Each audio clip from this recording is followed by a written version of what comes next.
Dans cette halte garderie, il y a un coin que les enfants adorent, c'est celui de la table à repasser. Les filles, mais aussi les garçons, se relaient pour passer le fer avant de passer en cuisine.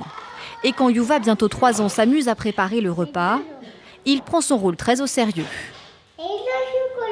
Ce qu'on observe, c'est surtout l'intérêt du jeu qui va répondre à l'état dans lequel ils sont sur le moment. Donc la dinette, par exemple, aussi bien les garçons que les filles vont s'en saisir parce qu'il y a plein de choses qui s'y passent dans un coin de dinette. On verse, on vide, on remet, on remplit, on pose, on remet dans le four. Voilà, il y a plein de choses qui répondent à leur développement actuel. En grandissant, par contre, les enfants ont des idées plus arrêtées. Dans ce grand magasin, filles et garçons jouent ensemble, mais ils ont des préférences nettement plus marquées. Ninjago, parce que c'est des ninjas et c'est plus pour les garçons.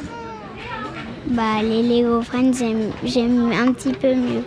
Je préfère les Lego Friends. Lego Friends, une gamme du célèbre jeu de construction au code couleur très explicite. Créée il y a 2 ans, la gamme fait un carton chez les petites filles. Parce que les filles, elles adorent faire comme maman, donc partir en vacances, aller à la plage, faire la cuisine, aller dans un salon pour les inviter à manger, etc. Une représentation de la femme très stéréotypée, mais que l'industrie du jouet renforce. Car la différenciation fille-garçon fait vendre. En fait, à l'heure de la parité, cette segmentation a rarement été aussi marquée, ce que regrette ce pédopsychiatre. Les jouets, normalement, ne devraient pas avoir de sexe. Les enfants ont un sexe. Il ne faudrait pas que le garçon qui s'intéresse à un jeu se l'interdise sous prétexte que c'est étiqueté jeu de fille.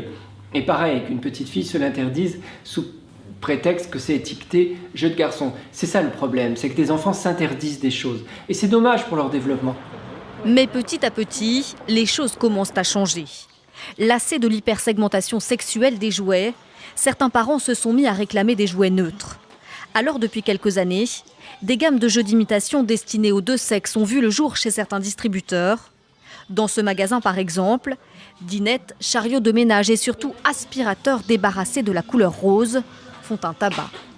Des cadeaux qui, cette année, devraient eux aussi avoir leur place dans le traîneau du Père Noël. Et pour la petite histoire, sachez qu'au Royaume-Uni, une petite fille de 7 ans a réussi à faire plier la chaîne de supermarchés Tesco. Elle voulait acheter un réveil avec ses super-héros favoris, seulement ce cadeau était classé dans le rayon estampillé garçon.